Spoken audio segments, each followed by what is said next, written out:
क्या वास्तव में उस टाइम के एरा में भी और आज के एरा में भी होम्योपैथी काम करती है सर? होम्योपैथी में सिंगल डोज और सिंगल मेडिसिन पे काम होता है। बहुत वंडरफुल रिजल्ट देखे गए हैं। ऐसे ऐसे केस ठीक किए हैं जिनको बड़े बड़े हॉस्पिटल्स ने बोला था कि ये 7 से 8 दिन तक व्यक्ति जिएगा।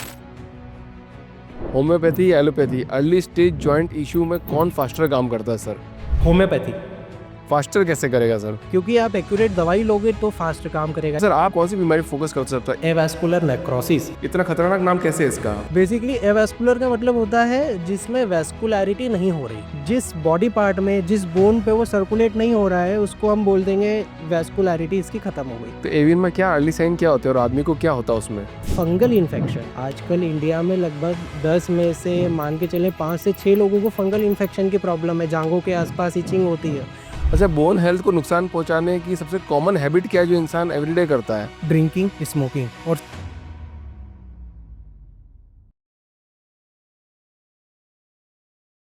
आकाश सर, बहुत बहुत स्वागत है आपका धन्यवाद द सर। फाउंडर्स ड्रीम के अंदर। धन्यवाद, बहुत बहुत धन्यवाद सर। आकाश जी, डॉक्टर आकाश सर, पहले तो फाउंडर्स ड्रीम में आप आए हैं और लोगों की क्या मानसिकता है सर कि फाउंडर है ना वो टेक वाले ही फाउंडर होते हैं। पर ये फाउंडर्स ड्रीम शुरुआत करने का मेरा मकसद यही था कि फाउंडर सिर्फ टेक वाले नहीं होते हैं, डॉक्टर भी फाउंडर होते हैं। बिल्कुल। कोई नर्स होगी तो वो भी फाउंडर हो सकती है, कोई टीचिंग में है तो वो भी फाउंडर हो सकते हैं। तो फाउंडर का मतलब सिर्फ टेक स्टार्टअप करने वाले फाउंडर ही नहीं है। देश को ना बहुत सारी अलग अलग चीजें देने वाले, जो भी कोई नई चीज दे रहा है देश को या लोगों को हेल्प कर रहा है किसी न किसी वे में, वो एक फाउंडर है सर। Definitely sir. सही बात है या नहीं बताइए सर? डेफिनेटली सर, बिल्कुल है। कैसी चल रही सर लाइफ? बहुत अच्छी चल रही है सर, अभी तो काफ़ी अच्छा है। बहुत सॉलिड, एकदम रॉक सॉलिड। हाँ, रॉक सॉलिड चल रही है। आपसे मिल रहे तो और भी अच्छा हो गया। अच्छा चल रहा है सर सारा। डॉक्टर सर बताएं, आप मतलब अभी आप क्या करते हो? देखिए, बेसिकली मैं एक होम्योपैथ डॉक्टर हूँ। एमडी होम्योपैथी मैंने की है। और हम कहीं न कहीं पेशेंट्स, ऐसे पेशेंट्स जो बहुत हार जाते हैं अपनी बीमारी को लेकर के, है ना? कि ये ठीक ही नहीं हो पा रही है। अधिकतर डॉक्टर्स कहते हैं ये इनक्योरेबल डिज़ीज़ है। हम ऐसी डिज़ीज़ पे काम कर रहे हैं, जो नॉर्मली हम कन्वेंशनल मेडिसिन मतलब एलोपैथी में देखें तो उसको इनक्योरेबल कहा जाता है।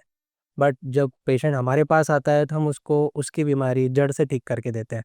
मतलब वो चीज़ हम कर रहे हैं। पर मेरे को एक थोड़ा सी डिस्टर्बिंग सवाल, जैसे पहले भी आज से कितने ही साल पहले शायद मेरे मामा भी होम्योपैथ डॉक्टर थे, और वो गोलियां देते थे छोटी छोटी। मेरे तो सगे मामा थे गांव के अंदर, तो मैं साबूदाने जैसी हाँ, गोली। साबूदाने जैसी छोटी छोटी गोलियां देते, तो मैंने तो देखी होम्योपैथी वाली पूरा पूरा जर्नी जिया है मैंने उसको।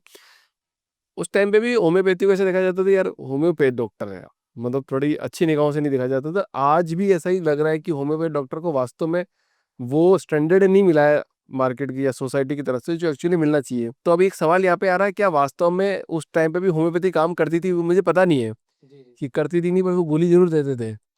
आज भी वही गोली दी जाती है, तो क्या वास्तव में उस टाइम के एरा में भी और आज के एरा में भी होम्योपैथी काम करती है सर? सर डेफ़िनेटली, यदि नहीं करती होती तो इंडिया तो छोड़िए, विदेश में ये लोग ज़्यादा यूज़ कर रहे हैं, है ना? तो विदेशी लोग एक्सेप्ट ही नहीं करते, है ना? बेसिकली होम्योपैथिक को ये सोचा जाता है कि यार ये तो बहुत ठंडी पैथी है ना? बहुत ज़्यादा समय लग जाएगा, है ना? और मीठी-मीठी गोलियाँ, इससे क्या ही ठीक हो जाएँगे हम लोग। बट ये जो छोटी-सी स्वीट पिल्स है, उसका ही वंडरफुल इफ़ेक्ट होता है। जब आप किसी सही होम्योपैथिक डॉक्टर के पास जाते हो, वो आपकी परफेक्ट केस टेकिंग लेता है, एक-एक चीज़ आपके बारे में जानता है। उसके बाद में वो सिंगल डोज़ और सिंगल मेडिसिन पे हम लोग काम करते हैं। ऐसा नहीं है कि हमने आपको बहुत 17 प्रकार की अलग-अलग कलर की गोलियाँ दे दी, आप उसको खाते रहो, है ना? होम्योपैथी में सिंगल डोज़ और सिंगल मेडिसिन पे काम होता है और बहुत वंडरफुल रिज़ल्ट देखे गए हैं। मैंने पिछले 8 साल की प्रैक्टिस में सर ऐसे-ऐसे केस ठीक किए हैं जिनको बड़े-बड़े हॉस्पिटल्स ने बोला था कि ये 7 से 8 दिन तक व्यक्ति जिएगा, उसके बस बाद में जिएगा। हाँ, हाँ, हाँ। लाइफ़ उसकी 7 से 8 दिन की है। और 3 से 4 साल, 5 साल तक आज भी उस बंदे को, जिसको ये कहा गया था कि 7-8 दिन जिएगा, वो 8-9 साल तक भी हम लोगों की मेडिसिन से सर्वाइव किया है उन्होंने। Without any pain killer, without any conventional medicine, with the all help of homeopathic medicine. हमने उन्हें कोई दूसरी चीज़ नहीं दी, केवल होम्योपैथिक दवाई दी।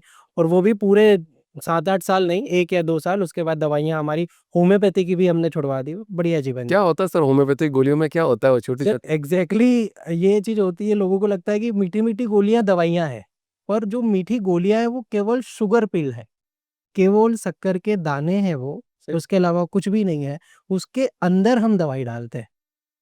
एग्जैक्टली देखिए, जैसे ये डाइल्यूशन है हम लोगों का, है ना। अब मैं आपको थोड़ी सी प्रोसेस बताता हूँ कि होम्योपैथिक दवाई बनती कैसी है और ये आयुर्वेदा से कैसे अलग है ना। क्योंकि आयुर्वेदा मेडिसिन भी हर्ब से बनती है और होम्योपैथी भी हर्ब से बनती है। अब सपोज करें हमें तुलसी से कोई दवाई बनाना है, अब हम तुलसी का प्लांट लेंगे और उसको ऐसे बीकर में डाल देंगे पूरा, है ना। पूरे उसके जो पंचांग है सब कुछ उसको डुबो देंगे और उसको रख देंगे एक सर्टेन टाइम के लिए, अप्रोक्सीमेटली 40 to 45 डेज, ठीक है। उसके बाद तुलसी का जो पूरा अर्क है वो इस पानी में आ जाएगा। अब हम उसे छान करके डिस्टिलेशन करके उसको निकाल लेंगे। अब ये जो हमारा अर्क बना, इसको होम्योपैथिक भाषा में बोलते हैं मदर टिंचर। मदर टिंचर, ऐसा टिंचर जिससे अब दवाई बनने वाली है, मदर सॉल्यूशन है ये। अब हमने इस मदर सॉल्यूशन का 1 पार्ट मतलब 1 ड्रॉप लिया और 99 ड्रॉप ऑफ वाटर या अल्कोहल मिलाया, शेक किया, तो हमारी एक पोटेंसी बनी, मतलब एक पावर बनी। अब उस एक पावर की हमने 1 ड्रॉप ली और फिर से 99 ड्रॉप ऑफ वाटर मिला दिया, फिर उसको शेक किया, तो हमारी 2 पावर बनी। अब ऐसे ही 2 पावर में से 1 ड्रॉप लिया और 99 ड्रॉप ऑफ वाटर मिला दिया, फिर शेक किया, तो तीसरी पावर बनी। इट मीन्स कि हम उसको डाइल्यूट करते जा रहे हैं। जो मेन सॉल्यूशन था वो तो एक ही बूंद था, उसको हमने बार-बार डाइल्यूट करते गए। तो ये जो डाइल्यूशन है, जब 12 सी के बाद ये मतलब 12 बार यदि हम ऐसा कर लेते हैं, तो हम किसी दुनिया के कोई भी माइक्रोस्कोप से देखें, उसमें तुलसी का कोई भी मॉलिक्यूल नहीं दिखेगा, क्योंकि वो एवोगैड्रो संख्या के पार चली जाती है।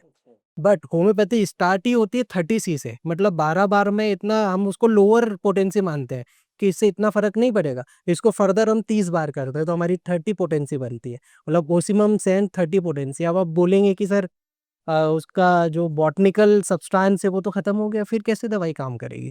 तो ये होता है नैनो एनर्जी पार्टिकल का कॉन्सेप्ट।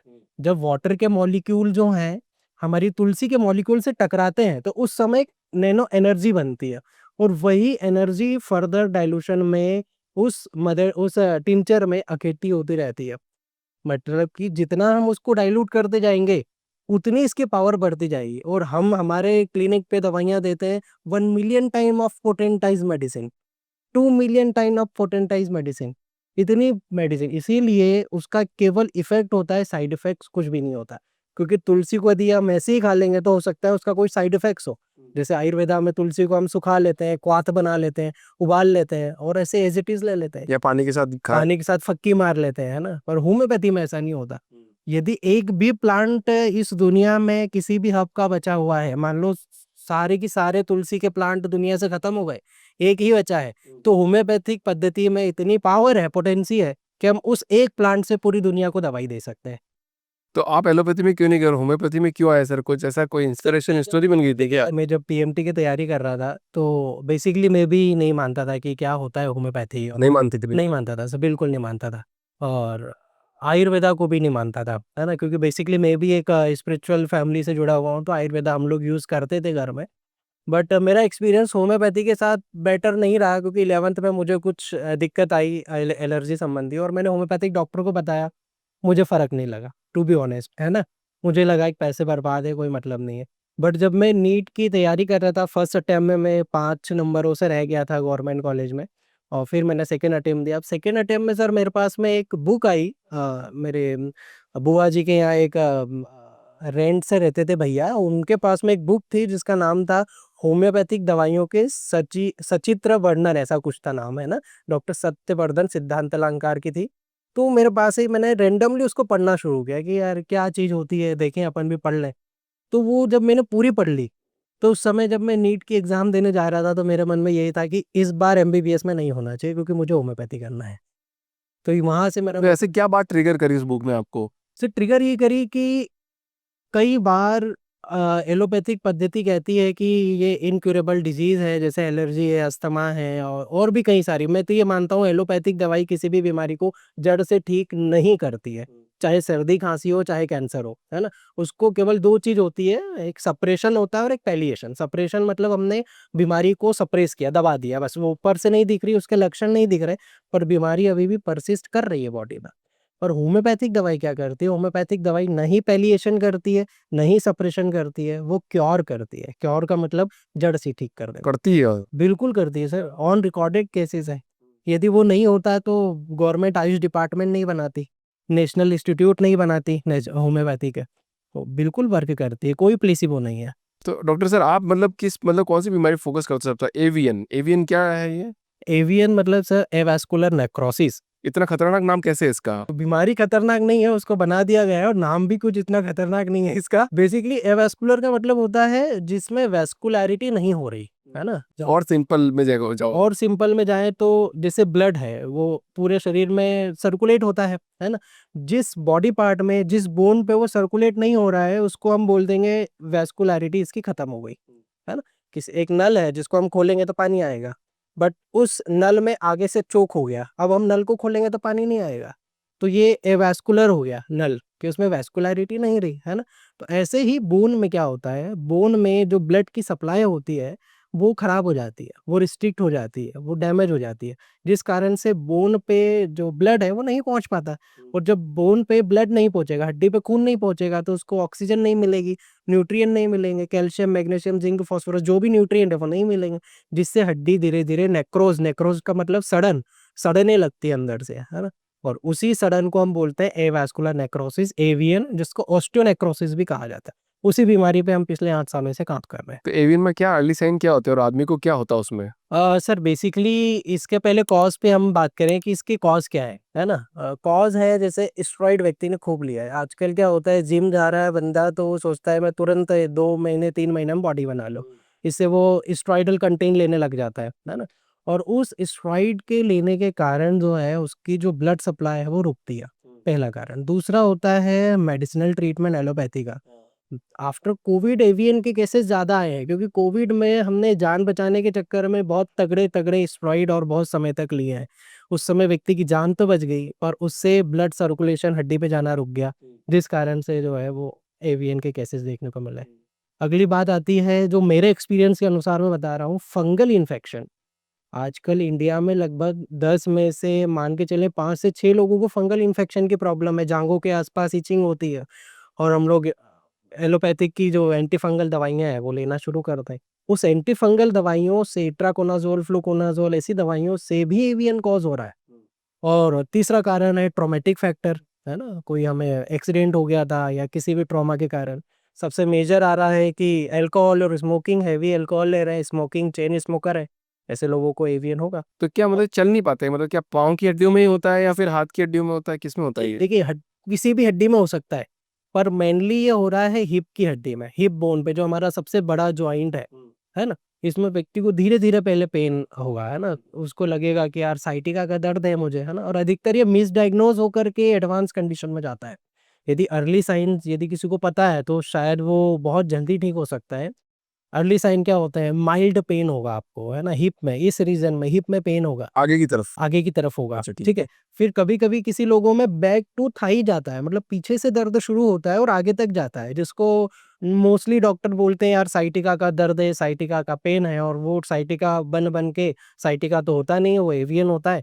एक समय बाद जब एमआरआई करवाई जाती है, उसमें पता लगता है कि एवियन है और इसका डायग्नोसिस भी अर्ली स्टेजेस में एमआरआई से ही हो सकता है ना? अधिकतर डॉक्टर्स के जो पेशेंट मेरे पास आते हैं, वो यही कहते हैं कि सर हमने एक्स-रे निकाला था और एक्स-रे तो नॉर्मल था, बट जब हमने 6 महीने बाद एक्स-रे किया या एमआरआई की तो उसमें एवियन निकला। तो एक्स-रे बहुत ज़्यादा हम एक्स-रे पे भरोसा नहीं कर सकते कि एक्स-रे में एवियन दिख ही जाएगा। तब दिखेगा जब ये एडवांस कंडीशन में चले जाएगा, मतलब हड्डी जो है वो गल गई होगी, काफ़ी ज़्यादा सड़ गई होगी अंदर से, तब एक्स-रे में दिखेगा। तो यदि किसी को कोविड हुआ था या किसी ने स्टेरॉइड लिया है, किसी ने एंटी फंगल दवाई ली है या कोई हेवी स्मोकर है, अल्कोहल ज़्यादा लेता है और उसको हिप में प्रॉब्लम आ रही है, तो तुरंत आप जो है एमआरआई ज़रूर करवाएँ, क्योंकि उस एमआरआई से अर्ली स्टेजेस में हम लोग एवियन को पकड़ लेंगे। स्टेज 1, स्टेज 2 में ही पकड़ आ जाएगा। मतलब सबसे 80% हिप में होता है ये? जी, बिल्कुल। मतलब जॉइंट पेन, मतलब जैसे हड्डियों में ये वाला जॉइंट पेन इनमें नहीं होता है? हो सकता है सर, जैसे सिकल सेल एनीमिया के पेशेंट मेरे पास आते हैं। सिकल सेल एनीमिया एक ऐसी जेनेटिक डिसऑर्डर है जिसमें जो आरबीसी हमारी होती है, वो जैसे चाय की प्लेट होती है ना, उस टाइप की होना चाहिए। बट सिकल सेल एनीमिया में हो जाता है वो दराते जैसी, फासिया होता है ना, उस टाइप की हो जाती है। तो ऐसे केसेस में क्या होता है, कहीं पर भी ब्लड वेसल में वो आरबीसी यदि फँस गई, तो जहाँ पर वो फँसी वहाँ सिकलिंग कर लेगी, मतलब एक गुच्छा बना लेगी उसका।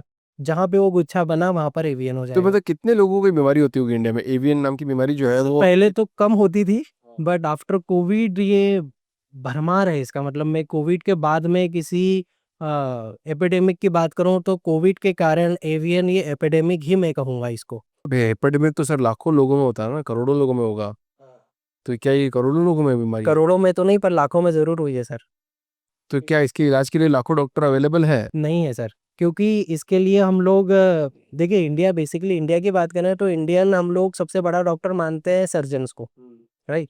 कि हमें कोई भी दिक्कत हुई अरे सर्जन को बताएँगे, वो तो फलाना वहाँ से पास आउट है, वहाँ से फेलोशिप की है उन्होंने, अमेरिका से रिटर्न है, तो वो है सर्जन, उन्होंने एमएस कर रखा है, राइट? अब हम उनके पास जाते हैं, पेशेंट गया उसके पास में, अब वो बोलेगा कि भाई एवियन है आपको और एवियन का कोई ट्रीटमेंट होता नहीं है और केवल सर्जरी हिप रिप्लेसमेंट ही केवल इसका एक चारा है। अच्छा, हिप रिप्लेसमेंट हो रहा, राइट। केवल एलोपैथी में hip replacement, AVN is equal to THR, total hip replacement advice किया जाता है सर्जन्स के द्वारा, क्योंकि एलोपैथिक चिकित्सा पद्धति में इसकी कोई भी दवाई आज तक भी नहीं बनी है, जिसको हम मॉडर्न मेडिसिन कहते हैं, उसमें भी आज तक भी इसकी कोई दवाई नहीं है, इवन आयुर्वेदा में भी नहीं है। केवल हम एक कंपनी है जो एवियन के लिए रजिस्टर्ड और पेटेंट दवाइयाँ बना रहे हैं एवियन को ठीक करने के लिए। तो आपने ऐसे कैसे फॉर्मूला खोजा सर, मतलब थोड़ा मतलब बताओगे इस बारे में? सर मेरा पहला केस मैं आपको बताता हूँ एवियन का, मुझे जब मिला था तो वाशी का रहने वाला, वाशी मुंबई का रहने वाला एक पेशेंट था जो हमारे पास आया था और जो दुबई में काम करता था एक ऑयल मशीनरी में, समुद्र के नीचे वेल्डिंग करना उसका काम था बेसिकली, है ना? सो वो मेरे पास आया, उसको एवियन था, काफ़ी सीवियर एवियन था और उसको हमने जब ट्रीटमेंट, उस समय मुझे भी इतना ज़्यादा नॉलेज एवियन का नहीं था, आज से 8 साल पुरानी बात बता रहा हूँ। इतना ज़्यादा कि हाँ, होता होगा कोई एवियन, जब पेशेंट आया तब हमने उसको पढ़ना शुरू किया एग्ज़ैक्टली कि क्या बीमारी है। और जब धीरे-धीरे पढ़ा, उसको दवाइयाँ चली 1, 2 महीने, 4 महीने, 6 महीने, उसको रिलीफ़ लगने लगा धीरे-धीरे और लगभग साल, डेढ़ साल में वो पूरी तरीके से ठीक हो गया, उसकी एमआरआई ठीक हुई। अब उसके रेफ़रेंस से 2-3 पेशेंट और आए। तो 2-3 पेशेंट जब आए तो और क्यूरोसिटी अंदर से हुई कि यार ये पेशेंट हमारे पास आ रहे हैं, अब कुछ ना कुछ तो हमें करना पड़ेगा अच्छे से अच्छा। जो पेशेंट 1 साल में ठीक हो रहा है, क्यों ना उसको हम 8 महीने, 7 महीने में ठीक करें, ऐसी कोई मेडिसिन दें उसको।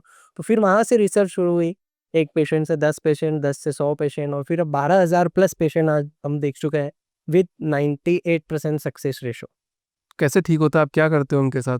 सर हमारी बेसिक दवाइयाँ जो है वो काम करती है फ्यूमरल हेड के नियोवैस्कुलाइजेशन पे। भई बीमारी क्या है कि खून हड्डी पे नहीं पहुँच रहा। एलोपैथिक डॉक्टर्स क्या करते हैं, हड्डी को बनाने की दवाई देते हैं, है ना? कैल्शियम देंगे, मैग्नीशियम देंगे, एलेंड्रोनिक एसिड, ज़ेलेंड्रोनिक एसिड, दुनिया ज़माने की जो भी दवाई है, जो हड्डी को बना सकती है, कैपेबल है हड्डी बनाने के, वो देते हैं। बट उससे वो बीमारी ठीक नहीं हो पाती। क्योंकि जैसे हमने सपोज़ करें कैल्शियम की गोली ली है, वो पेट में जाएगी, पेट से आंतों में जाएगी, आंतों से अब्ज़ॉर्ब होगी ब्लड में। हड्डी बन जाती है फिर? हाँ, नहीं बनेगी सर, क्यों नहीं बनेगी? मैं उसका कारण बता रहा हूँ कि एलोपैथिक चिकित्सा वाले एवियन को ठीक क्यों नहीं कर पा रहे हैं। यदि वो इस ट्रिक को मेरा समझ जाएँगे तो शायद एलोपैथी वाले भी एवियन की दवाई खोज लेंगे, है ना? तो बेसिक सी बात है, ब्लड में तो खूब भरपूर मात्रा में कैल्शियम है जो हड्डी बनाने के लिए कैपेबल है। पर बीमारी क्या है कि खून हड्डी पे नहीं पहुँच रहा है। अब जब ब्लड हड्डी पे पहुँच ही नहीं रहा तो कैल्शियम भी नहीं पहुँचेगा ना। जो भी हम सप्लीमेंट ले रहे हैं वो हड्डी पे पहुँच ही नहीं पाएँगे। और जब पहुँच नहीं पाएँगे तो हड्डी बनेगी नहीं। तो हम क्या करते हैं, हम हड्डी बनाने पे ध्यान ही नहीं देते। हमें नहीं बनाना हड्डी, हमें पहले नसों को बनाना है। क्योंकि खून की नसें जब बनेगी तब वो हड्डी पे खून की सप्लाई को शुरू कर पाएगी और जब खून की सप्लाई शुरू होगी तो छोटा-सा कैल्शियम भी हड्डी को बना सकता है। तो हम नियोवैस्कुलाइजेशन ऑफ फेमोरल हेड, एंजियोजेनेसिस जिसको बोलते हैं हमारी मेडिकल टर्म में, कि नसों को बनाना, उस पे ध्यान देते हैं। नसें बनेगी। कैसे बनेगी, मतलब आपको क्या प्रोडक्ट दे रहे हो मतलब ऐसा? देखिए, काफ़ी सारे हम लोगों को प्रोडक्ट है जिसमें हम 2 प्रकार से ट्रीटमेंट प्रोवाइड करते हैं पेशेंट को। एक सबसे सुपीरियर ट्रीटमेंट होता है कस्टमाइज़्ड ट्रीटमेंट। कस्टमाइज़्ड ट्रीटमेंट का मतलब पर्सनली पेशेंट हमारे क्लिनिक में आता है या ऑनलाइन हमें बताता है, जिसका पूरा केस मैं खुद हैंडल करता हूँ पेशेंट का। उसकी एक-एक चीज़ देखी जाती है, उसकी हिस्ट्री, फैमिली हिस्ट्री, उसकी मेडिकल हिस्ट्री, सारी चीज़ें देख कर के और होम्योपैथिक तरीके से फिर हम प्रिस्क्राइब करते हैं उसको मेडिसिन, जो सबसे सुपीरियर है, मतलब सबसे बेस्ट तरीका है यदि कोई ठीक होना चाहता है एवीएन को लेकर के। तो ये कस्टमाइज़्ड ट्रीटमेंट हुआ। दूसरा होता है ओटीसी मेडिसिन। ओटीसी मतलब ओवर द काउंटर मेडिसिन। ऐसी मेडिसिन जिसमें डॉक्टर के प्रिस्क्रिप्शन की आवश्यकता नहीं है, डॉक्टर्स के कंसल्टेशन की आवश्यकता नहीं है। हमारे जो रिसर्च बेस्ड फ़ॉर्मूला जो सीखा है, उसको हमने पेटेंट के रूप में लाया है मेडिसिन।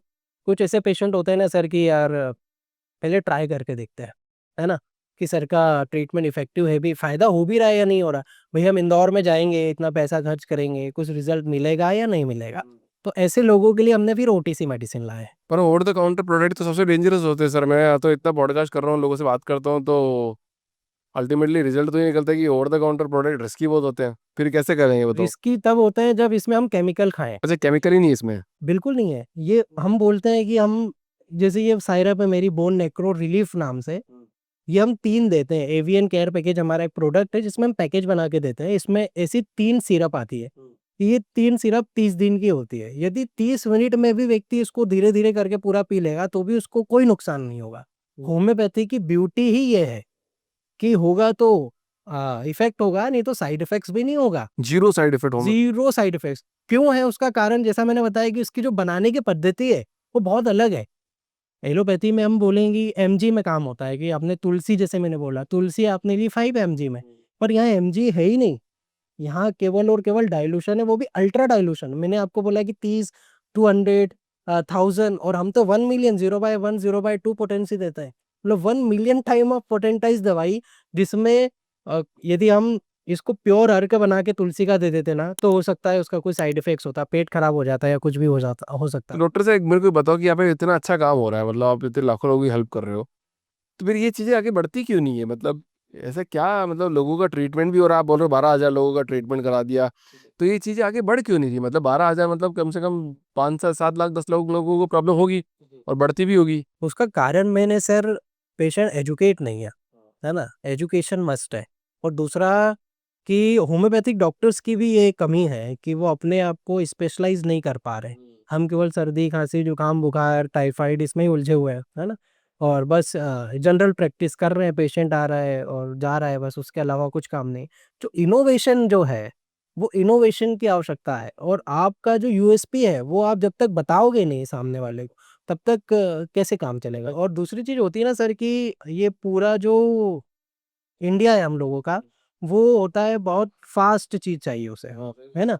ये मुझे क्लिनिक पे जाना है, मेरा सिर दर्द हो रहा है, मुझे पता है कि 100 पेशेंट मुझे देखना है, अब सर दर्द कैसे जाएगा? मुझे 5 मिनट में सर दर्द से छुटकारा चाहिए। मैं डिस्प्रिन लूँगा और तुरंत सर दर्द गायब। तो हम क्विक एक्टिव हैं। अब होम्योपैथी भी क्विक एक्टिव है, मतलब ऐसा नहीं है कि होम्योपैथिक चिकित्सा ऐसी है कि यार आज लिया सिर दर्द हो रहा है, मैं अभी लूँगा तो मेरे को 2 दिन बाद असर होगा। होम्योपैथिक दवाई एलोपैथी से भी फ़ास्ट काम कर सकती है, ये गोल्डन स्टेटमेंट है मेरा। कई सारी ऐसी दवाइयाँ हैं सर, जो आप तुरंत लोगे, तो विथिन 1 मिनट आपको असर दिखना शुरू हो जाएगा, आपकी बीमारी ठीक हो जाएगी। मतलब एक चीज और समझते हैं ना डॉक्टर सर यहाँ पे, कि मान लो कि जैसे किसी को फायदा हो रहा है, तो एक तो होता है reference mouth mouth of word से कि भैया मेरे को फायदा हुआ, मेरे को फायदा हुआ, तो लोग की ऊपर बात पहुंचने लग जाती है, बट स्टिल नहीं पहुंच रही है। तो प्रोडक्ट में कमी है कि मार्केटिंग में कमी है सर? यहाँ पर होता है सर जैसे रिकॉग्निशन, है ना? कि जैसे मेरे पास में 27 ऑर्थोपेडिक सर्जन के एवियन का ट्रीटमेंट मैं कर रहा हूँ। तो 27 ऑर्थोपेडिक सर्जन, वो सर्जन जो खुद हिप रिप्लेसमेंट करते हैं पेशेंट का, जिनके पास में लाइन लगी हुई है एवियन के पेशेंट की और उनको जब एवियन हुआ, उनको भी कोविड हुआ होगा, स्टेरॉइड उन्होंने भी लिया होगा, तो उनको एवियन हुआ और उन्होंने देखा कि यार उन्होंने सर्च किया, यूट्यूब पे सर्च किया कि एवियन का ट्रीटमेंट विदाउट सर्जरी क्या हो सकता है? उसमें हमारा आता है ना, काफ़ी रेफ़रेंस आते हैं।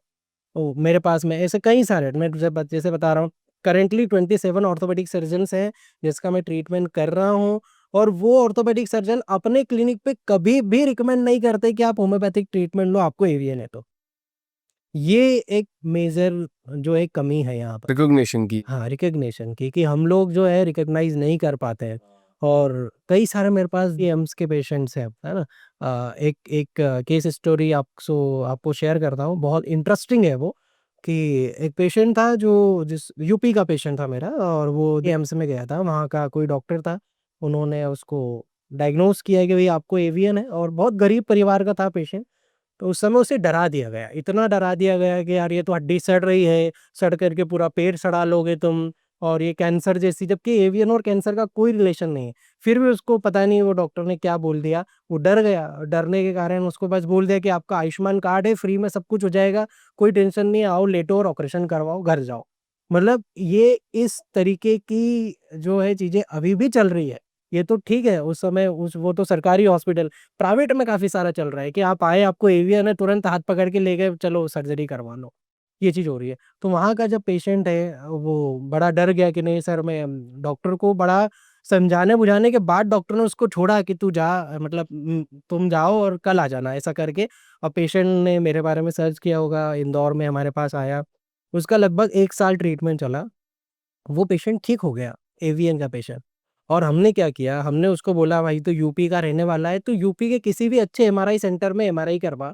और फिर वही एमआरआई, एक पुरानी एमआरआई जिसमें एवीएन था, दूसरी वो एमआरआई जिसमें नो सिग्निफिकेंट एब्नॉर्मलिटी सीन ये लिखा हुआ था, वो लेकर के उसी डॉक्टर के पास जाओ एम्स में। तो उस समय वो डॉक्टर एम्स में तो नहीं मिले, प्राइवेट प्रैक्टिस में मिले वो। अभी भी नहीं है वो, तो एम्स में नहीं है वो। तो प्राइवेट प्रैक्टिस में वो पेशेंट गया, उनके क्लिनिक पे प्राइवेटली बताया, और दोनों एमआरआई जाके उसने ऐसी डॉक्टर के सामने रख दी कि सर आपने बोला था कि ये कुछ नहीं होगा, घूम फिर के पूरे ब्रह्मांड घूम लो, मेरे पास ही आओगे और सर्जरी करवाओगे, ये कैसे ठीक हो गया? तो अब वो डॉक्टर अचंभित रह गया कि यार ये क्या हो गया? सबसे पहले तो डॉक्टर मानने को तैयार ही नहीं था कि ये एवीएन ठीक हो सकता है, और उन्होंने बोल दिया ये फर्जी एमआरआई है। जो एमआरआई आपने करवाई है, ये गलत करवाई है। मैं नहीं मानता इस चीज़ को। तो फिर वो एमआरआई सेंटर वाले को उसने फ़ोन लगाया डॉक्टर ने, तब जाके क्लियर हुआ कि एमआरआई सही है। और जो फ़िल्म थी डॉक्टर ने उस समय देखी, तब पता लगा, उसको संतुष्ट हुआ डॉक्टर कि इसकी हड्डी पूरी तरीके से अब बन चुकी है। तब जाके डॉक्टर ने मुझे फ़ोन लगाया, पेशेंट के थ्रू फ़ोन लगवाया कि यार तुम्हारे कौन डॉक्टर साहब है, मेरी बात करवाओ उनसे। तो उस डॉक्टर के शब्द ये थे सर कि आप कौन-सी घुट्टी पिला रहे हो? ये क्या दे रहे हो आप कि ऐसे ये तो ठीक ही नहीं हो सकता है, हमारे मॉडर्न साइंस बोल रहा है ठीक नहीं हो सकता। इरिवर्सिबल है ये, रिवर्सिबल हो ही नहीं सकता है, कैसे ठीक कर रहे हो? फिर मैंने सर को बोला सर ये ऐसा नहीं है, जहाँ पे होम्योपैथी खत्म होती है ना, वहाँ एलोपैथिक शुरू हो जाती है, और जहाँ एलोपैथी खत्म होती है, वहाँ होम्योपैथी शुरू हो जाती है। ये एक लूप है, लड़ाई का नहीं है ये। भई हो सकता है कि जो चीज़ आप ठीक नहीं कर पा रहे हो, वो मैं ठीक कर दूँ, और जो मैं ठीक नहीं कर पा रहा हूँ, वो आप ठीक कर दोगे। है ना? ये चीज़ है। अब ऐसे ऐसे केसेज़, जैसे मैं होम्योपैथिक डॉक्टर हूँ, होम्योपैथिक प्रैक्टिस करता हूँ, मेरे पास में कोई एक्सीडेंट केस आ जाएगा जिसका हाथ टूट गया है, बहुत सिर खुल गया है पूरा। ऐसे केस आएगा तो मैं उसको हाथ भी नहीं लगाऊँगा, मैं मीठी-मीठी गोलियों से कुछ नहीं कर सकता। सही बात है, तो बहुत बढ़िया बात कही। ये तो मैं कुछ भी नहीं कर सकता, मुझे मेरी लिमिटेशन पता है। वो सर्जरी ही उसको नीड है, एलोपैथिक में ही जाना पड़ेगा उसको, कोई भी बाबा फ़कीर कोई भी ठीक नहीं कर पाएगा। अब मैं वहाँ पे मीठी-मीठी गोलियाँ उसके मुँह में डालूँगा तो वो ऊपर सिधार जाएगा उतनी देर में, है ना? वो मुझे लिमिट पता है। पर एलोपैथी वालों को भी अपनी लिमिट पता होना चाहिए कि भई यदि आपकी दवाइयों का कहीं पर एक रिस्ट्रिक्शन, एक लिमिट आ गया है, तो इसका मतलब ये नहीं कि आप उस पार्ट को ठीक नहीं कर सकते। आप क्या करते हो, आप काट के फेंक देते हो, नया डाल देते हो। अब नया डाल भी दोगे आप हिप, पर वो भगवान द्वारा जो नेचुरल बनाया हुआ है उसको रिप्लेस नहीं कर सकते। सही बात है। इसीलिए उसको हिप रिप्लेसमेंट सर्जरी कहते हैं, मतलब आप रिप्लेस कर रहे हो। यदि उसको ठीक कर दोगे तो हिप रिजुवेनेट का नाम नाम दे सकते हैं हम उसको, जो हम कर रहे हैं। हिप को फिर से तो ये क्या 3 कितने प्रोडक्ट है? 3-4 प्रोडक्ट क्यों है फिर ये? सर ये बेसिकली हम लोगों का पैकेज होता है, 2 प्रकार के पैकेज है। एक बोन हीलिंग कॉम्बो है जो बेसिकली मैं अभी ला नहीं पाया। एक है AVN care package. AVN care package में ये जैसे बोन नेक्रो रिलीफ सिरप है हम लोगों की।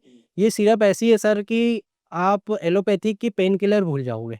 जैसा लोगों को भ्रम है ना कि वो एलोपैथिक बहुत फास्ट असर करती है, होम्योपैथी बहुत ठंडा। तो ये यदि व्यक्ति ने ले लिया, तो वो इस मिथ को भूल जाएगा कि होम्योपैथी बहुत स्लो असर करती है। किसी एवियन नहीं, एवियन के अलावा भी बहुत सारी बीमारियाँ, आर्थराइटिस है, रूमेटिज़्म है, गठिया है, ऐसे भी पेशेंट उसको लेगा, दिन में 2 बार भी ले लेगा, तो 2 दिन में असर दिखाना शुरू कर देगी। प्योर होम्योपैथिक इंग्रीडिएंट है और बहुत पावरफुल इंग्रीडिएंट मतलब है। क्या कोई भी ले सकता है इसको? बिल्कुल सर, मतलब आपको यदि प्रॉब्लम हो, जैसे आप बैठे रहते हैं, आपको कमर में दर्द हो, आप लेंगे, बिल्कुल आपको कमर दर्द ठीक हो जाएगा। और विथ श्योरिटी कोई साइड इफेक्ट्स नहीं सर, 30 दिन की दवाई 30 मिनट में खा लो आप, कोई दिक्कत नहीं होगी।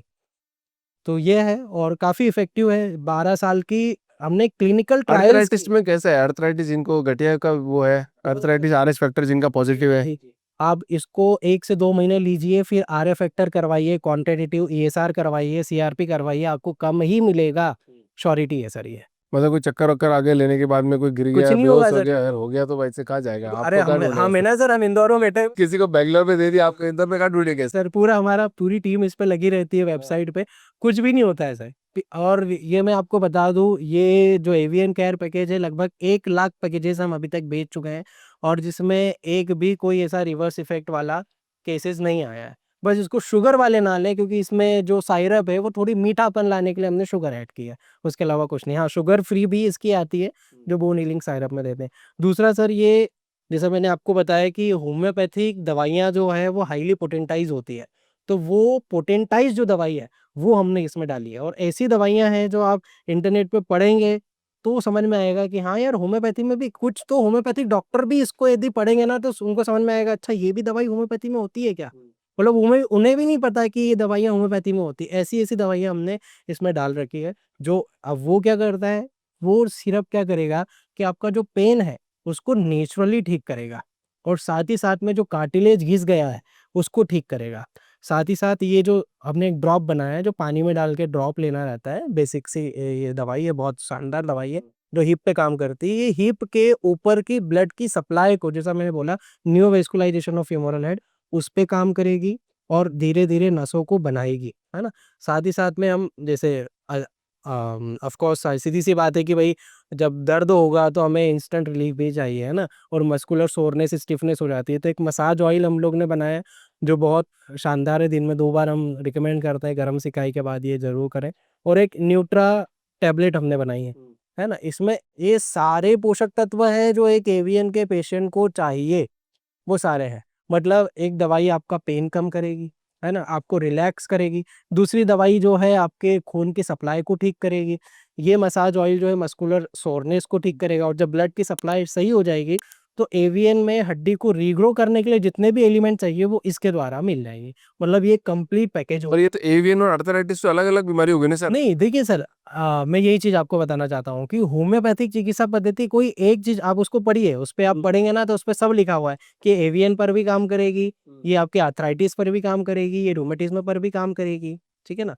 तो केवल हम एवियन तो हमारी यूएसपी है ही, एवियन पे तो हम काम कर ही रहे हैं, पर ये दवाइयाँ केवल एवियन तक सीमित नहीं है क्योंकि होम्योपैथिक दवाई होलिस्टिक होती है, पूरे शरीर पे काम करती है। हो सकता है एवियन वाले को कंधे का दर्द हो तो वो भी ठीक हो जाए इन्हीं दवाइयों से। तो जितने भी पॉडकास्टर है बेचारे पॉडकास्ट करते रहते हैं पूरे दिन भर, कमर दुखती है, उनको ये ले लेनी चाहिए। बिल्कुल, मैं तो रिकमेंड करता हूँ और वीडियोज़ बना के हमें फीडबैक भी देना चाहिए। 1000 कस्टमर तो हो ही गए सर, 1000 पॉडकास्टर तो हो गए कम से कम इंडिया में। बिल्कुल सर, मैं तो कहता हूँ कि मैं तो सबको फ्री सैंपल देने को राज़ी हूँ। कितनी बार लेनी इसको, दिन में कितनी बार लेना है?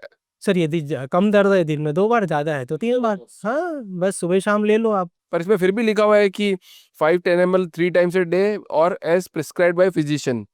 तो ये तो लिखा हुआ है तो ये ऊपर हमने पहले ही डोज़ लिख दिया ना आपको और ये डॉक्टर सबसे बड़ा खड़ा ही है ना।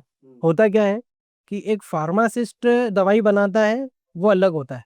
पर एक डॉक्टर यदि दवाई बनाता है, तो वो डॉक्टर के नज़रिए से बनाता है।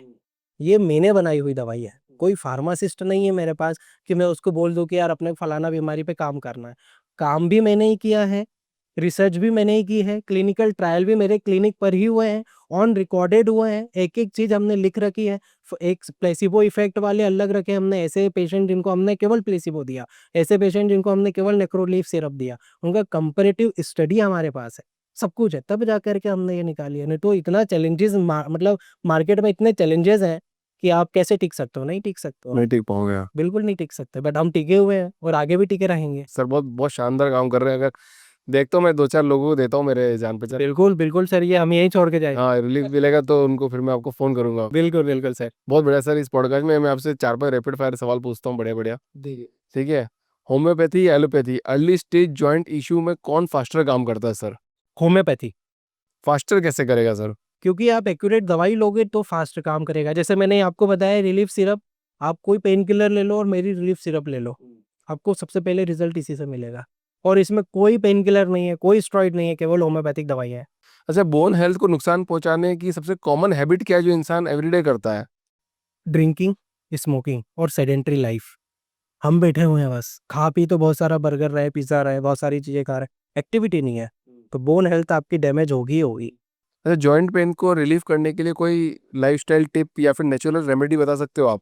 देखिए, नेचुरल रेमेडी की बात करें तो काफ़ी सारी है। जैसे आप सुबह उठ के कुनकुना पानी, ल्यूकवार्म वाटर भी पी लोगे, तो आपकी बॉडी एकदम तरोताज़ा हो जाएगी और जो ब्लड सर्कुलेशन है काफ़ी अच्छा हो जाएगा।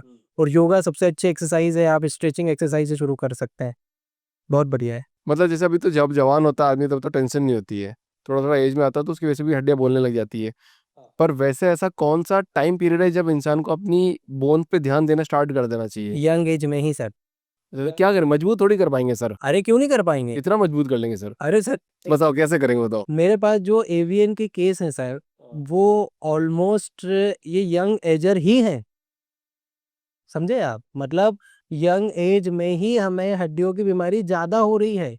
यंग एज में हम ध्यान नहीं दे रहे, इसलिए बुढ़ापे में जो है हड्डी घिस रही है, हमारी आर्थराइटिस जैसी प्रॉब्लम हो रही है। तो कैसे पता करें कि मतलब जैसे मान लो कि मेरे जैसे कोई नॉर्मल इंसान है, वैसे लगता है हमको, तो कैसे पता करें कि हमको कोई अंदर जैसे हड्डी की बीमारी हो रही है या फिर कुछ होने वाला है, और कैसे टेक केयर करेंगे फिर? सबसे पहले ये है कि आप रूटीन चेकअप करवाएं।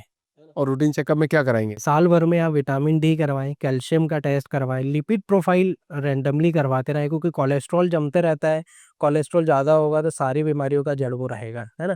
तो ये 3 से टेस्ट हैं जो हड्डी के लिए आप ज़रूर करवाएं। बोन डेंसिटी टेस्ट होता है, वो बहुत छोटा-सा टेस्ट है, और पूरे शरीर की डेंसिटी जो हड्डी की है वो पता लग जाएगी। साल भर में 1 बार करवा ही सकता है, 1-2 हज़ार रुपए में, हाँ, 1-2 हज़ार रुपए के टेस्ट हैं बस। व्यक्ति करवा ले, पता लग जाएगा उसको।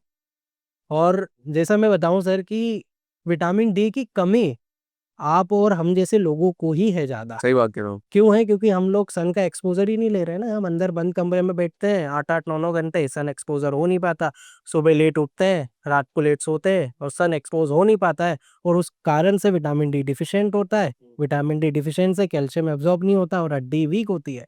आपके ही यदि हम ऑफ़िस वालों का टेस्ट करवाएँ ना विटामिन डी का, तो ऑलमोस्ट 80% लोगों का विटामिन डी डिफ़िशिएंट आएगा ही आएगा। मतलब कोई क्विक तरीका बता सकते हो कि जिससे पता चले कि जॉइंट पेन सीरियस है या नहीं है? एमआरआई ही करवाना पड़ेगा, क्योंकि ये मिसडायग्नोज जल्दी होता है। जैसे एवियन है, उसको हम मिसडायग्नोज करते रहते हैं, अवॉइड करते रहते हैं, तो वो चीज़ डेंजरस है। यदि आपको परसिस्टेंटली पेन बना हुआ है और वो बार-बार पेन किलर से हम दबा के 2-3 दिन बाद पेन किलर लेने वक़्त की आवश्यकता पड़ रही है, तब आप ज़रूर जो है एमआरआई से कन्फर्म कर लें कि ये क्या बीमारी है, कोई चीज़ बढ़ तो नहीं रही। क्योंकि यदि चीज़ें बढ़ जाती हैं, तो उसके बाद में उसको कंट्रोल करना थोड़ा-सा मुश्किल हो जाता है। बेसिक सी बात है। अब होम्योपैथिक डॉक्टर के बाद पास में पेशेंट आता है जब वो सारी चीज़ों से हार जाता है। सही बात है ना? एलोपैथिक से हार गया, है ना? उसके मित्र है कोई फार्मा वाला, उससे पूछ लेगा कि यार ये हो रहा है, तेरे मेडिकल से दवाई दे दे यार। वो दवाई खाएगा, फिर उसके बाद किसी एमडी को बताएगा। एमडी बोलेगा नहीं ये तो न्यूरो की प्रॉब्लम है, न्यूरो को बताओ। न्यूरो कुछ समय दवाई चलाएगा, फिर बोलेगा नहीं ये तो ऑर्थोपेडिक का डिपार्टमेंट है, आप वहाँ जाओ। इतना सारा चक्कर घूमने के बाद में, और फिर उसके बाद भी वो फाइनली होम्योपैथिक डॉक्टर के पास नहीं आता। वो second opinion, third opinion, fourth opinion के लिए ऑर्थोपेडिक सर्जन के एक्स, वाई, ज़ेड डॉक्टर के पास भटकते रहता है। जब बीमारी एक छोटी स्टेज में थी, अब उसको हमने बढ़ा लिया, समय बीतते गया, कोई ट्रीटमेंट तो सही दिया नहीं। अब जब बड़ी हुई हो गई, बहुत ज़्यादा बढ़ गई बीमारी, femoral हेड पूरी तरीके से नेक्रोज़ हो गया, तब जाके फिर हम सोचते हैं कि चलो ट्राई मार लेते हैं होम्योपैथी में भी। है ना? तो ट्राई मारने के लिए आते हैं हम लोगों के पास में अधिकतर, और उस ट्राई मारने के चक्कर में भी हम लोग उनको रिज़ल्ट दे रहे हैं। तो यही पेशेंट यदि पहले आ जाता, जब बीमारी बहुत छोटी थी, बच्चा थी वो बीमारी, उस समय आ जाता, तो हम उसको बहुत जल्दी और पूरी तरीके से, बहुत शानदार तरीके से ठीक कर सकते। मतलब मेरे को पॉडकास्ट करते-करते सर एक बात का तो एक्सपीरियंस ये हो गया कि किसी भी तरह की बीमारी हो, पता है वो कहीं न कहीं उसका क्योर तो है ही है। सही डॉक्टर मिलना चाहिए, सही बंदा मिलना चाहिए, कि सही इलाज मिलना चाहिए, तो वो 100% सही तो हो जाती है। सर मैं मेरे यूट्यूब चैनल पे भी यही बोलता हूँ अधिकतर कि भाई सही समय पे, सही डॉक्टर से सही ट्रीटमेंट, ये 3 चीज़ सही हो गई तो कैंसर भी ठीक हो जाएगा। सही बात है। और नहीं मिली तो छोटे से टाइफाइड से भी व्यक्ति मर जाएगा। ये चीज़ है। अब हम, हमारे ऊपर है कि हम लोग सही डॉक्टर ढूँढ पा रहे हैं या नहीं? हम उस बीमारी के लिए एजुकेट भी हैं या नहीं? वो भी ज़रूरी है, एजुकेशन भी मस्ट है। साल में टेस्ट कराते रहो पहले तो कि भैया कि अपना कि क्या कहते साल में 1 बार सर, 1 बार कम से कम करवा लो, अपने शरीर को सर्विसिंग के लिए थोड़े बहुत टेस्ट करवा लो, क्या दिक्कत है उसमें? वही नहीं कराते, सबसे इतना इम्पोर्टेंट अपन वो। हज़ारों लाखों कमा रहे हैं, ₹1000 तो कम से कम निकालो जेब से, जो बॉडी की एक सर्विसिंग टेस्ट हो जाए, है ना? यदि कुछ चीज़ कम है तो आप अपने सप्लीमेंट के रूप में ले लीजिए, खाने में ले लीजिए। आजकल हम लोग कहाँ बैलेंस डाइट खा रहे हैं, पहले इतनी बड़ी थाली होती थी, अलग-अलग प्रकार के खाने होते, तो बैलेंस हो जाता था। बैलेंस हो जाता था। आज हम कहाँ दूध पी रहे हैं, प्रॉपर दूध भी पी रहे हैं तो कहाँ वो अच्छा दूध है, वो भी नहीं पता हमें, है ना? तो वो चीज़ है, यदि हम एक सही वे में एनालिसिस करवा लेंगे बॉडी का, तो एक्यूरेटली बीमारी बनने से पहले ही वो ठीक हो जाया करेगी भी। और होम्योपैथिक दवाई जो है ना, वो बीमार आपको पड़ने ही नहीं देगी, मेन चीज़ तो ये कंटिन्यू खाते रहो बस। है। यूँ ही नहीं आता। होम्योपैथिक दवाई जो है उसका कॉन्सेप्ट ये है कि आपको आपके शरीर की जो ऐसा मैकेनिज़्म है जो बीमारी से लड़ रहा है, उस मैकेनिज़्म को पावरफुल करती है दवाई। और केमिकल्स क्या करते हैं, जो हम एलोपैथी में केमिकल्स खा रहे हैं, उस जैसे कोई कीटाणु है ना, कोई बैक्टीरिया है, उसको मारने में लगे रहता है। है ना? अब वो 1 मारोगे तो 10 होंगे, 10 मारोगे तो 50 हो जाएँगे, बैक्टीरिया जैसे होते हैं। और आप दवाई कब तक खाओगे? दवाई खाओगे जब तक असर रहेगा, दवाई छोड़ी फिर से वही चीज़ें बढ़ जाएगी आपकी। ये तो पर आज पूरी दुनिया यही बात बोल रही है सर, ये तो कि एलोपैथी के साथ तो ऐसा ही है। ऐसा ही है और आज जो पढ़ी-लिखी जनरेशन है सर, वो अधिकतर होम्योपैथी की ओर ही कन्वर्ट हो रही है। अब वो ज़माना नहीं रहा कि होम्योपैथिक हम सोचे यार बहुत ऐसा रिज़ल्ट है, वैसा प्लेसिबो है, कोई काम नहीं करती। और मेरे पास तो कई सारे ऐसे केसेस हैं सर कि मेमोरियल ने जिसको बोला है जो 7 दिन में मर जाएगा, वो बंदा जो आज भी जीवित है, हमारे खरगोन के पास में एक दामनोद शहर है, वहाँ पे वो आज भी ज़िंदा है, कोई जाके मिल सकता है उसको। बिल्कुल, इतने एविडेंस बेस्ड सारा काम है। तो वो चीज़ वो उस लेवल पे होम्योपैथिक डॉक्टर को भी जाना पड़ेगा। आप लोग नहीं जा रहे हो वो आपकी कमी है कि आप वो अपने आप को रिकॉग्नाइज़ कर ही नहीं पा रहे हो। और उसमें आपको रिसर्च की बहुत ज़्यादा ज़रूरत है। बहुत शानदार सर, मज़ा आ गया आपके साथ बात करके। और मतलब जभी भी डॉक्टर से पॉडकास्ट करते तो कोई नई इन्फॉर्मेशन सामने आती है। उन्होंने बोला ना कि पॉडकास्ट करते-करते ऐसा समझ में आ गया कि कोई भी बीमारी ठीक हो सकती है, right time, right place, right doctor. क्योंकि होम्योपैथिक स्टूडेंट वो सारी किताबें पढ़ता है, वो सारा सिलेबस पढ़ता है जो एमबीबीएस डॉक्टर पढ़ता है। और उससे भी ज़्यादा इसलिए पढ़ना पड़ता है क्योंकि हमको मॉडर्न आपकी मेडिसिन तो पढ़ना ही पढ़ना है। हमें भी पता है कि इट्राकोनाज़ोल क्या काम करेगी, फ्लूकोनाज़ोल क्या करेगी, ऑस्टियोफॉस क्या काम करेगी, इकोस्प्रिन क्या करेगी, हमको सब पता है क्योंकि हमने पढ़ा है उस चीज़ को। बट उसके साथ में हमें होम्योपैथिक मेडिसिन और होम्योपैथिक फिलॉसॉफी ये दोनों चीज़ें एक्स्ट्रा पढ़ना पड़ती है।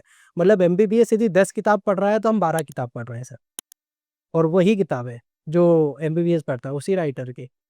एग्ज़ाम पेपर भी सब सेम होते हैं। तो देखिए, अब वो हमारे ऊपर है कि हम लोग नहीं समझ पा रहे हैं। एक समय था, हनुमान जी भी अपनी शक्तियों को नहीं पहचान रहे थे। जब जामवंत ने कहा कि भई तुम ऐसे हो, राम काज करी तब अवतारा, तब जाके उनको पता लगा जय जय सिया राम बड़े से हो गए। तो वो चीज़ हमें भी ज़रूरत है कि होम्योपैथिक चिकित्सा भी अभी जो है ना थोड़ी कहीं बहुत सारे डॉक्टर ने बहुत अच्छा काम कर रहे हैं। कुछ डॉक्टर हैं जो अपनी शक्तियों को पहचान ही नहीं पा रहे हैं। तो उनको पहचानने की आवश्यकता है। जब ये हो जाएगा और मैं मानता हूँ पिछले आने वाले 5-10 साल में ये होम्योपैथिक बहुत, बहुत, बहुत शानदार काम करने वाली है। नहीं, नहीं सर, बहुत शानदार, मस्त काम कर रहे हो आप।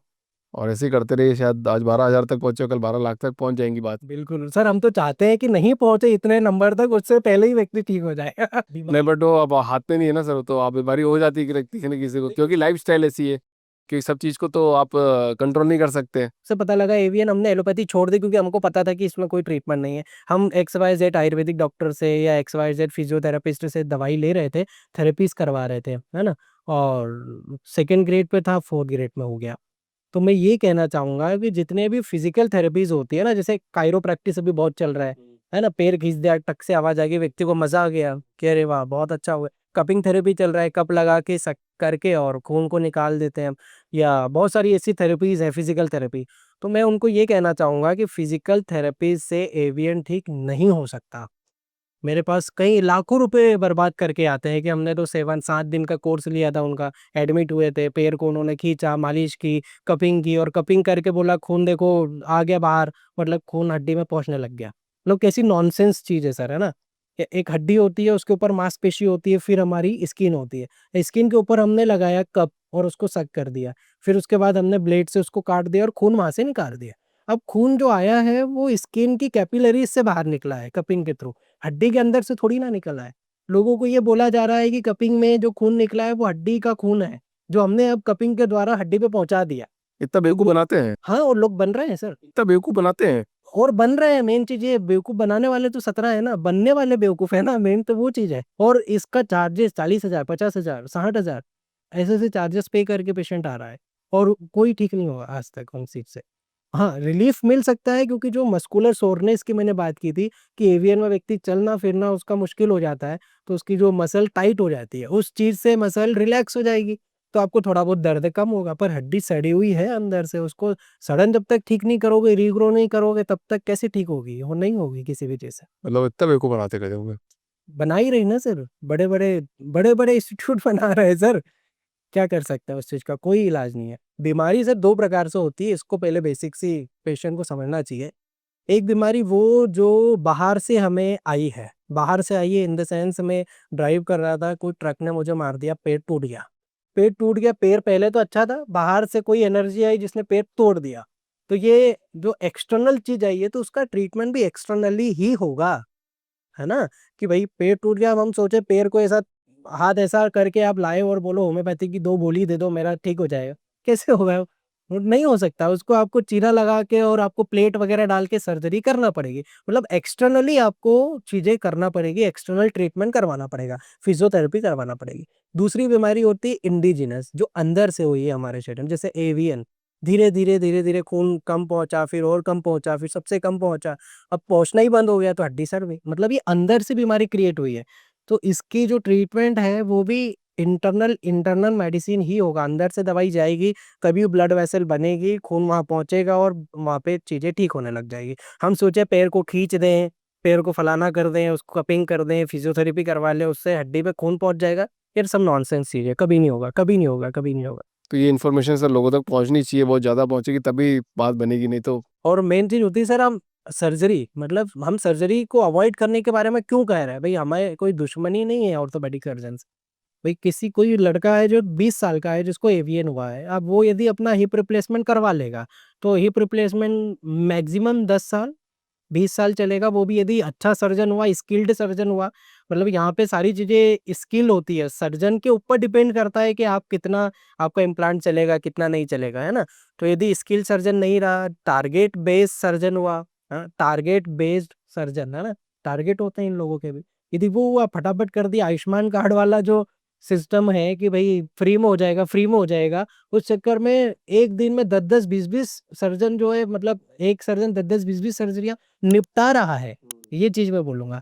तो उस चीज़ में आपका कहाँ से वो मतलब यदि डॉक्टर ने आपको कमिट किया है कि 10 साल चलेगा, अब 10 दिन भी नहीं चला ना तो डॉक्टर आप हाथ ऊपर कर देगा कि गलती आपकी है, मैं क्या करूँ? फिर से चलो आओ लेटो, फिर से अपन स्क्रू टाइट कर देते हैं। मतलब वो फिर सर्विसिंग वाला काम हो गया, कि आपने एक इम्प्लांट डाल दिया, अब आपको हर 10 साल में सर्विसिंग करवाना है, काटना है, नया इम्प्लांट फिर से डालना है। तो ये चीज़ जो है ना मेरे पास में एक पेशेंट ऐसा है सर जिसकी 8 सर्जरियाँ हो चुकी थी हिप की। अब सोचो और वो लड़का 21 साल का है मात्र, आदिवासी इलाके का और उसकी एक सर्जरी हुई फिर उसके बाद उसको पैर में पस आ गया। डॉक्टर ने बोला कि फिर से सर्जरी करवाना है। फिर से सर्जरी करवाई तो कोई स्क्रू ढीला हो गया उसका 2-3 दिन बाद। बोले फिर से काटना पड़ेगा, फिर से सर्जरी करवाना पड़ेगी। 6 महीने बाद बोला कि डिस्लोकेट हो गया, फिर से सर्जरी कर मतलब एक ही पैर की 8 बार सर्जरी किसी बंदे की हो गई, उसमें भी 10 से 12-20 टाँके आ गए, तो आप सोचो कितने उसको पेनफुल कंडीशन होगी। आज वो पेशेंट भी हमारे पास में आया और आज वो खुशहाल है, बढ़िया से जीवन जी रहा है, तो कोई सर्जरी की नीड नहीं पड़ी और जो दूसरी कंडीशन जो एक पैर में एवियन था अब दूसरे में हो रहा था उसको हमने रोक दिया, उसको हमने ठीक कर दिया। उसकी दवाइयाँ भी बंद हो गई और झाबुआ ज़िले का वो बंदा है, आज भी अपना काम कर रहा है। लाइफ चेंजिंग स्टोरीज़ बता दी सर आपने सर। है सर और ये सारी स्टोरीज़ सर हमारे यूट्यूब चैनल पे भी अपलोडेड है। हमारे पेशेंट से टेस्टिमोनीज़ लेते हैं कि भई आपको क्या एक्सपीरियंस रहा, क्या नहीं रहा और हमारा ट्रीटमेंट का तरीका कुछ अलग है। कुछ अलग इन द सेंस कि जैसे किसी को हमसे अपॉइंटमेंट चाहिए ना, तो हम लोग व्हाट्सएप के थ्रू अपॉइंटमेंट अभी दे रहे हैं, जिसमें 7880075175 ये हमारा नंबर है व्हाट्सएप का। बंदा व्हाट्सएप करता है, उसको सारी डिटेल फ़िल अप करना रहती है ना? उसके सारे जो भी हम लोगों की रिक्वायरमेंट है, फ़िल अप करता है, फ़ीस पे करता है, उसको डेट और टाइम अलॉट होता है ना? या ऑनलाइन है तो उसको वेटिंग बता दी जाती है मतलब 25 दिन की वेटिंग अभी मेरी चल रही है, ठीक है? आज पेमेंट किया 25 दिन बाद आपका नंबर आएगा। तो वेटिंग जो भी चलती है उस अनुसार उसका कंसल्टेशन होता है। कंसल्टेशन में समझाया जाता है पेशेंट को कि आपकी बीमारी आपको हुई कैसे, ठीक कैसे होगी मतलब पहले एजुकेशन मस्ट है, उसको एजुकेट हर एक व्यक्ति को और ये कंसल्टेशन चलता है 1 घंटा, आधा घंटा, 40 मिनट, 2-2 घंटे तक भी पेशेंट को समझाना पड़ा तो मैं समझाता हूँ पर्सनली खुद, है ना? और उसमें फिर हम लोग पेशेंट को ट्रीटमेंट प्लान समझाते हैं। मतलब हमारे यहाँ पहले 4 महीने का एक एनालिटिक फेज़ होता है, कि आप पहले 4 महीने लो दवाइयाँ, आप देखो एनालाइज़ करो कि आपको क्या फ़र्क है ना? पहले की कंडीशन और बाद की कंडीशन में क्या फ़र्क है, आप चल नहीं पा रहे, ऐसे पेशेंट है मेरे पास जो 2-2 लोग उसको कंधे पे उठा के लाते हैं और हमारे ट्रीटमेंट के बाद दौड़ते हुए जाता है वो पेशेंट। ऐसे-ऐसी कंडीशन के पेशेंट भी ठीक हुए हैं। अब हम 4 महीने के एनालिटिक फ़ेज़ में रखते हैं, 4 महीने बाद पेशेंट से पूछा जाता है, उससे कंसेंट लिया जाता है कि आपको रिलीफ़ है या नहीं है और है तो कितना है? और जब पेशेंट बोलता है सर मुझे 80% रिलीफ़ है, मुझे 70% रिलीफ़ है 4 महीनों में, तो हम उसको आगे ट्रीटमेंट कंटिन्यू करते हैं। और ये 100 में से 98% को रिलीफ़ मिलता है, तो ही हम 5th मंथ से आगे ट्रीटमेंट देंगे। 2% ऐसे केस जो फेवरेबल रिजल्ट नहीं देंगे, हम उनको मना कर देंगे। तो आप तो ये बताओ कि अगर कोई ले तो जैसे किसी को अर्थराइटिस है तो किसी को एवियन तो नहीं हो जाएगा, किसी को एवियन है तो हो तो नहीं, नहीं जाएगा इससे? नहीं हो रहा होगा तो ठीक हो ठीक जाएगा। हो जाएगा, होगा नहीं कुछ। नहीं सर। चलो ठीक है सर, मैं करवाता हूँ, ये 2-3 लोगों को भिजवाता हूँ। बिल्कुल, बिल्कुल सर, बिल्कुल। डॉक्टर आकाश सर, जी सर। बहुत मस्त काम कर रहे हैं। धन्यवाद सर, धन्यवाद। वही सर, बिल्कुल क्योंकि सर। कर्म ही अपने हाथ में, इसके अलावा कुछ नहीं है। Exactly, exactly. बहुत बहुत धन्यवाद सर।